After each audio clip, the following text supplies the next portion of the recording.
Hello, everybody. This is Dr. Leland back to our individual podcasts. Yes, I skipped last Friday. I am in a in-between mood, right? We're grieving for my grandmother's passing. We're actually going to lay her to rest this Saturday, April 26th. Yes. Anyhow, before we begin, today's topic is navigating something personal, but something also a reflective model. It's a dual process model of grief. And so we're going to talk about a lot of things called When the Hustle Pauses, Grief, ADHD, and the Emotional Weight of Leadership. That is the title of our podcast tonight. But before we start, this is for you as our tone and vibe for the day. Level up with Dr. Leland.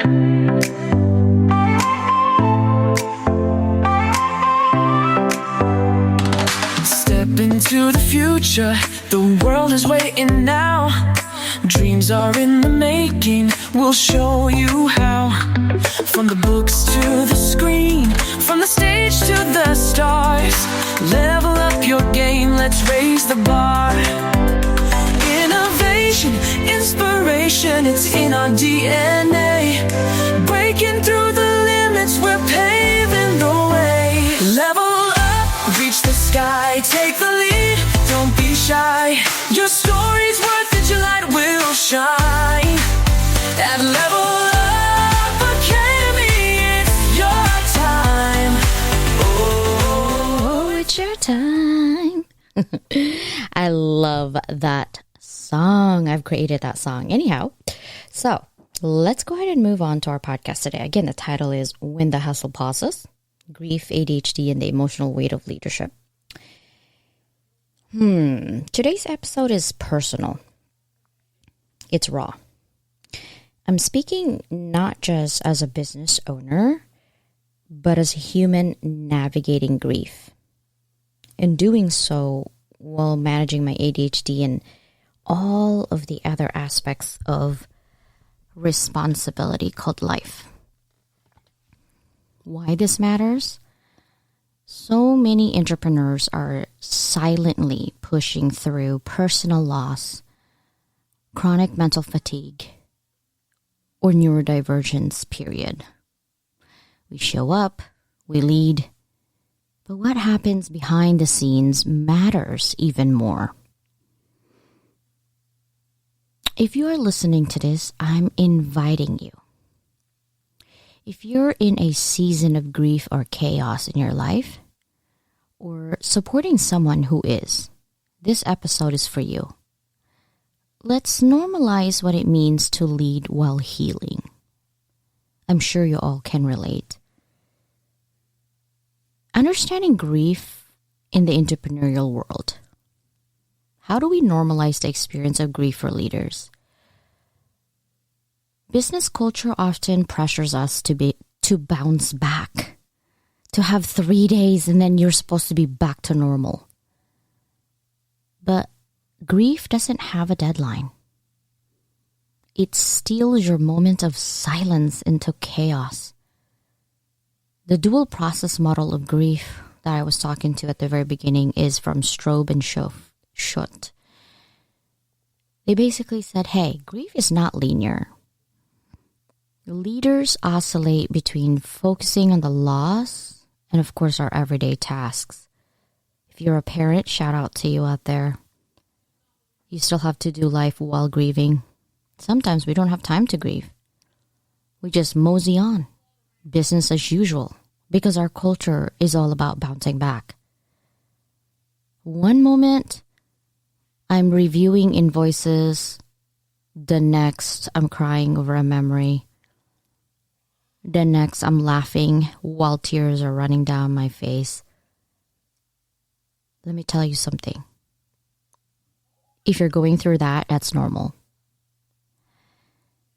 How does grief impact on motivation and performance? Well, it delays in execution. it actually increases our self-doubt and add more struggle with long-term planning. Also, sometimes we have an existential moment where we question our own existence and our own legacy and what we're doing with our life and what's important. Grief can mimic burnout or depression. Awareness is key. Now, if you have ADHD or any other mental pause, I call it, neurodivergence, and executive functioning issues during grief, you're probably asking, CJ, what is executive dysfunction? Well, trouble organizing or starting or completing a task. It's exacerbated by emotional overload. So if you have a project right now and you're grieving over a loss of a relationship, a loss of friendship, a loss of family member, a loss of business partners, a loss period. Grieving is not just about your family member dying. It could be a friendship, a relationship. But if you have ADHD, which I'm focusing on that because I have it, how ADHD intensifies grief. We have time blindness. It can distort memory and expectations. Emotional dysregulation makes grief feel more extreme and unpredictable. Our object permanence issues can make relationships and losses feel surreal. But what I find helpful, or tools or workaround on those, intensity, I use visual planning tools. Again, I have a lot of sticky notes. So I can focus on things that I need to do, a to-do list, if you will. I also have an accountability partners, my sisters, someone to check in on me if I'm okay. Dopamine-driven motivation. Celebrate small wins, guys. Do the thing with a reward. Sometimes for ADHD people, it's a little shopping that we get. Right? Oh my God, it's only $10. Oh my God, it's 99 cents less. Those are all dopamine-driven motivation. Let's talk about the psychology of slowing down. I'm sure you guys heard me talking about Maslow's hierarchy of needs through a leadership lens is what I'm going to talk about today. I can't show up at the top of my game if I'm skipping meals and avoiding sleep. Reflect on that. What foundational needs are unmet right now? You guys know the 5 pyramids of Maslow's hierarchy? If you're driving right now, or if you're trying to go to bed and trying to figure out, what are Maslow's hierarchy? Can you guys remember any of them? Or should we review it? I know you know them, but let's review them anyway, right?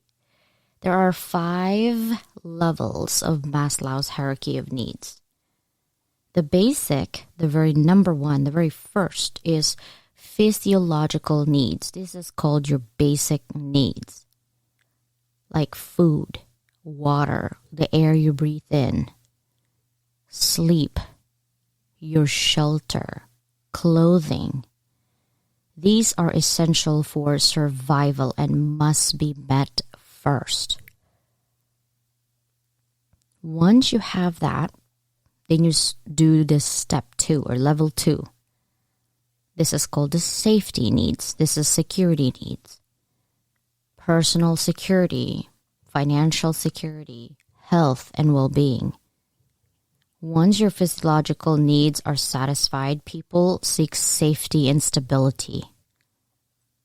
Right? Make sure you have a job. Make sure your job pays you enough. Once you meet that, you level up to number 3, which is love and belonging. This is called social needs. Friendship, intimacy, family, sense of connection. Humans are social beings and need to feel a sense of belonging. Once you satisfy level 3, you go to number 4, level 4. It's called esteem needs. This is your psychological needs. Respect, self-esteem, status, recognition, strength, freedom. Includes, by the way, both self-respect and respect from others. People are in between here, 60-40 sometimes. You want to aim for 50-50. You don't want to have too much self-respect for you that you don't respect other people, or vice versa. You want to have 50-50. Have boundaries. And the last needs of level up number 5 for Maslow's hierarchy is self-actualization. This is called self-fulfillment needs. Achieving your full potential, including creative activities, passion projects, writing a book, whatever that is, volunteering. This is the desire to become the most that one can be. So that is 5, okay, levels of Maslow's hierarchy of needs. Now, the leadership lens literally is saying, hey, do you have enough sleep? When you have an issue, sometimes you can't sleep because all you're doing is focusing on that. And when you are lack of sleep, your body needs it, right? To pause, to reset, to regenerate whatever you lost for that day.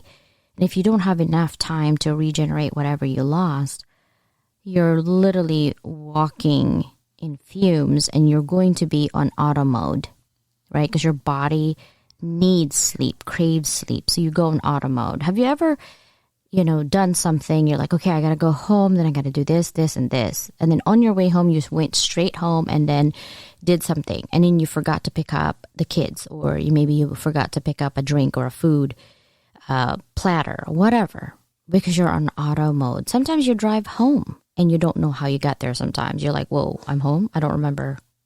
You're in auto mode. You lack of sleep. Okay, so reflect. What foundational needs are unmet right now based on those 5 levels of Maslow's hierarchy of needs?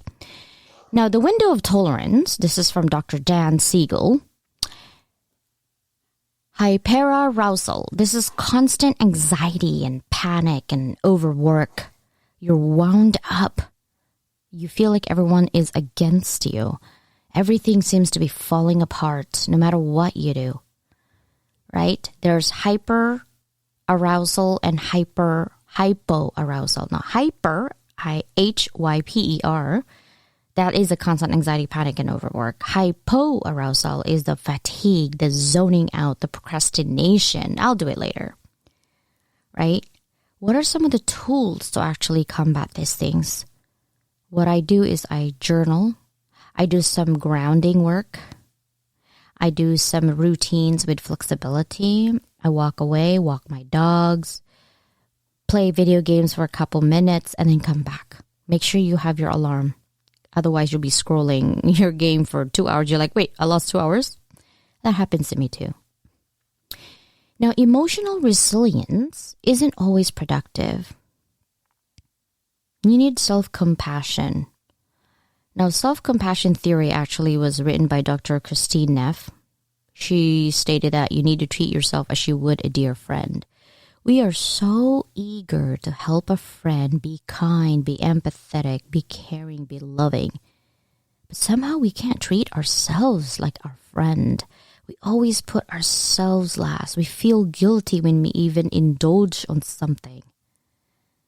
These 3 elements that we want you to think when it comes to self-compassion: mindfulness, common humanity, and self-kindness.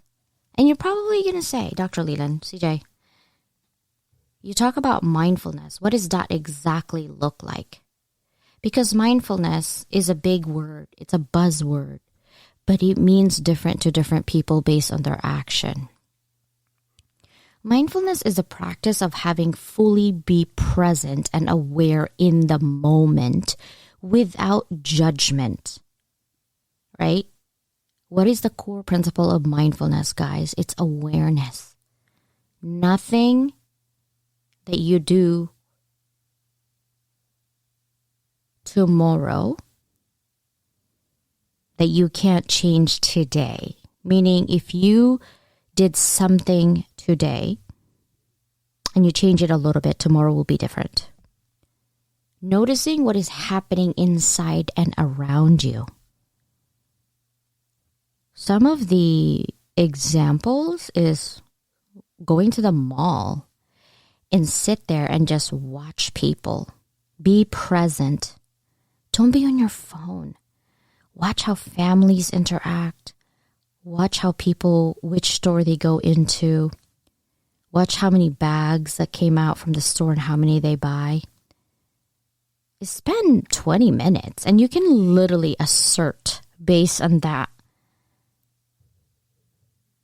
how the economy is doing, how our family dynamics are happening, right? And you do that day in and day out for 30 days and really note it, you'll see patterns, right? That's noticing what is happening inside and around you. Inside would be like, okay, my brain is doing this, but also how that feels. Do you wish you were part of that group? Do you wish that you could buy these things that they're buying, right? That's inside. And number 2 is acceptance, acknowledging your thoughts and feelings without trying to change or judge them. If you feel sad, let it be sad. Allow yourself to be. Give yourself permission. Be present moment will focus your attention on the now rather than ruminating on the past or worrying about the future that might not come. And the past you can't change. It already existed. And then non-judgment, letting go of labels like good or bad and simply observing what is. Right? That is mindfulness in its entirety. Common humanity, what does that mean? What does that mean to you? What does being human mean to you? Common humanity is the idea that suffering, imperfection, and life struggles are really a shared human experience, right? We all go through them. It's a core component of self-compassion, especially as defined by, again, Dr. Neff, right? You are not alone, though. Everyone's experiences hardships, failure, loss, and pain. Suffering is part of life. Instead of feeling isolated in your pain, common humanity helps you realize that difficulty is part of what it means to be human. Connection over comparison. Instead of asking, why me? Shifts the mindset to, this is part of being human. What are some of the benefits of embracing common humanity, guys? Reduces the shame and self-judgment. It increases your emotional resilience. It fosters empathy and connection with others. It also encourages a healthier response to failure or setbacks in your life. When you make a mistake, remind yourself, everyone messes up sometimes. I'm human, right? Right now, during grief or burnout, maybe, say, hey, others felt this too. I'm not alone. This is not just a me thing. In leadership, acknowledge team struggles with empathy instead of blaming, reinforcing that challenges are universal. We all go through it. It's okay. And the last thing that you talk about is self-kindness. How you be kind to yourself looks different than how I'm kind to myself. Self-kindness means treating yourself with the same warmth, understanding, and compassion you do to a very good friend of yours, especially when you're struggling or failing or feeling inadequate. The core elements of self-kindness is gentle self-talk, replacing harsh inner criticism with encouraging and forgiving words. Carrying actions like doing things that nourish your well-being, like resting when tired or asking for help when overwhelmed, or understanding over judgment, acknowledging your imperfections with compassion and not self-punishment. Saying, hey, it's okay to feel this way. I'm doing my best. Giving yourself permission to rest without guilt. I don't do that often. Every time I take a nap, I'm like, oh man, I could have graded 100 students by now. I do that all the time. Speaking to yourself like you would to a hurting child or friend, or even your puppy if you have animals, right? If my little Cheerio feels sad or she's limping and I massage her, I'm like, oh, I'm so sorry, baby. I wish I could take your pain. Why don't you be kind to yourself like that? Also, setting boundaries out of self-respect for yourself, right? Boost emotional resilience. That's why it matters. It lowers anxiety and depression. It increases your motivation and personal growth. And it builds a healthier inner relationship with yourself, getting to know yourself. Here's some mantras that help me. I am allowed to slow down. Rest is not laziness, it's necessary. I can grieve and still be a good leader. Now, building a grief-aware business culture. What grief-aware leadership looks like. Modeling boundaries, taking time off, being transparent. Normalizing therapy, guys. PTO for grief and mental health breaks in your team is necessary. I don't know why we only have 3 days off for bereavement. I think you should have at least 5 days. There's no way you can bounce back in 3 days. Practical shifts, task sharing, automating where possible, and creating a psychological safety in your team meetings. Also, let's redefine success in time of loss. Redefine productivity. Success might look like replying to one email or showing up to a client call. Instead, let's reframe doing enough versus doing it all. What I tell myself, well, even if I'm moving slower, I'm still moving forward. Right? If you're listening and you're grieving, you are not broken. You don't have to earn rest or healing. Your business isn't more important than your well-being. What you can let go of this week, and what do you need to give yourself permission to do less of? Ask yourself that. What can you let go of this week? What is something you can let go? What do you need to give permission to do less this week? Right? Try it. Grief isn't an interruption. It's part of life. And being neurodivergent doesn't make you less of a leader. It just means you lead differently. DM me your stories of loss. I would love to hear that. You can email it to lua@levelupbyduckleland.com. Lua is spelled L-U-A. Share this episode with someone quietly grieving. And in terms of journaling, I don't know if you guys write a journal. I would love to provide my prompts when I write. And this week, I'm going to share 10 prompts about grieving that I kind of want to reflect. The first prompt is, what do I miss the most about this person? I describe their habits, the moments that we spent together, any little things that gives a smile on my face, any memories that is funny or memorable. I have a lot of funny moments with my grandma.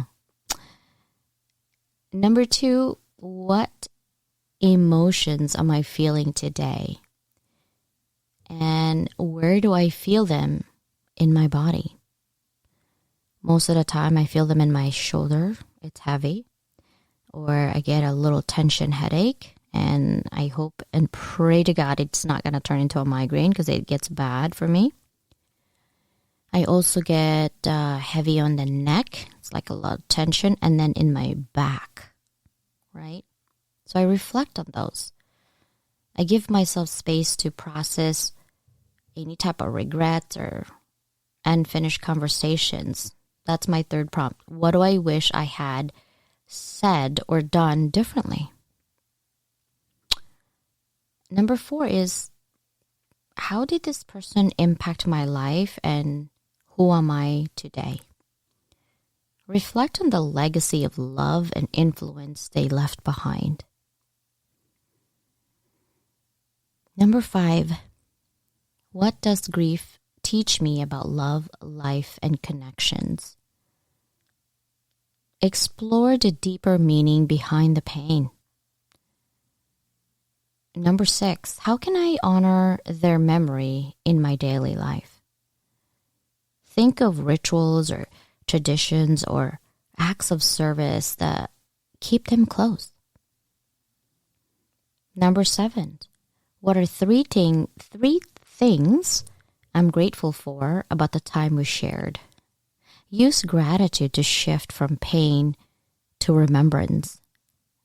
Number 8. Oh man, what does self-kindness look like for me right now? Reflect on how you can care for yourself during this time. And number 9, what part of my grieving do I tend to hide from others? Journal honestly about the private sides of your loss, something you can't really share with anybody. And number 10, if I could speak to them right now, what would I say? Write a letter or conversation as a form of emotional release.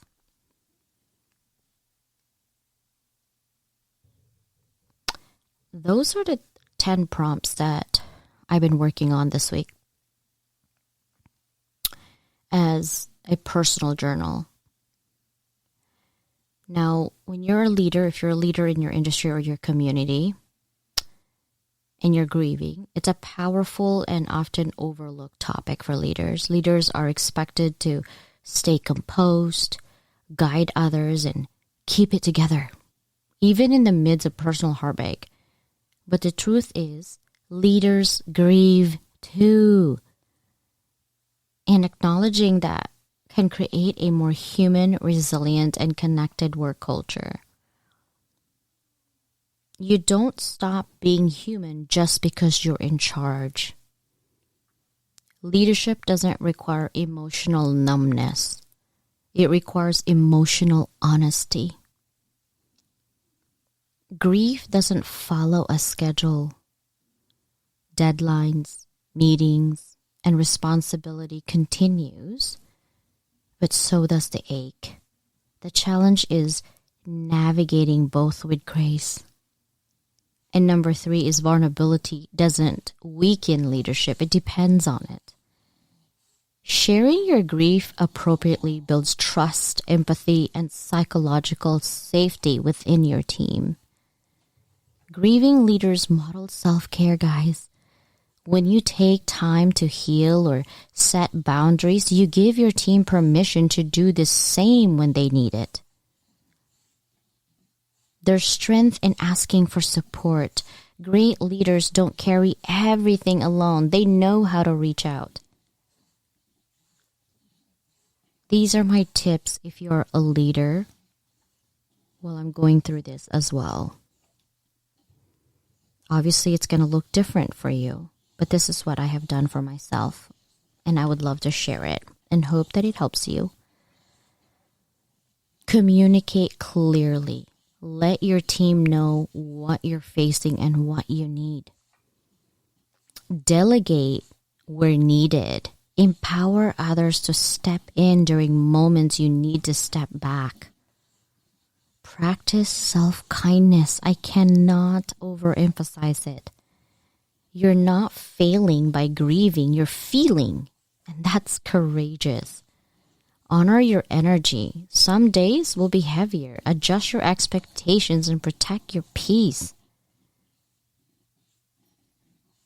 Here's a quote for reflection, guys.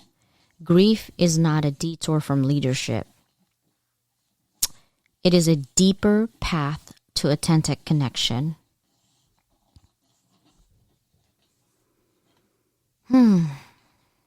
Let's take 30 seconds of silence.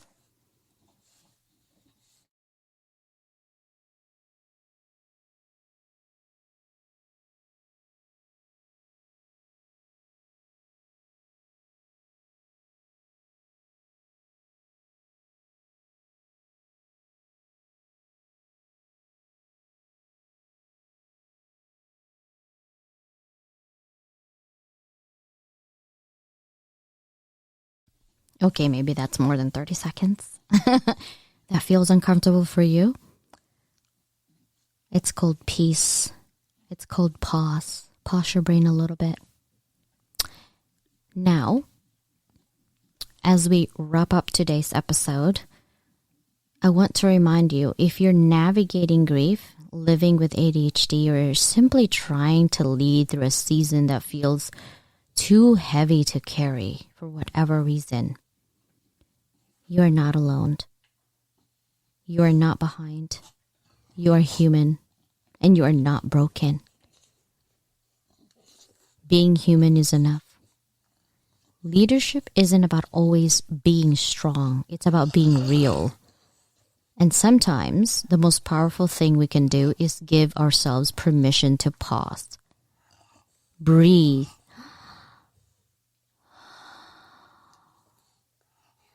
And just be. So, here's what I would love for you to do next. Give yourself grace. Reflect on what you actually need this week, emotionally, mentally, spiritually. Share this episode with someone you know who is carrying a quiet weight. They might need to hear this too. And if this message landed in your heart, again, send me a message. Tag me on social media on Instagram, Level Up by Doc Leland. I'd love to hear how you're showing up, one breath, one step at a time. Stay kind to yourself. You're doing better than you think. Believe in yourself because no one else will. If this resonated, give me a thumbs up, star, tag me. All right? I want you to be kind to yourself this week, guys. Take a deep breath, do some journaling, and reflect on what's important in your life. Work will always be there. The people around you will not always be there for you. So take the time to go out to lunch. Call a friend that you've never called in a while. I'm about to do that tomorrow, actually. And I just want them to know that I'm okay. And I got busy in life, and I do want to go out to lunch to some of my friends that haven't gone out in a while. Do the same, guys. Loneliness is not a fun thing. If you feel alone but you're surrounded with so many people, reach out. We're always here to help as well. All right? Until next time. Bye, everybody. Happy Friday. And I'll see you in our YouTube channel, Lua by Doc Leland. And please subscribe there as well. All right? Until next time.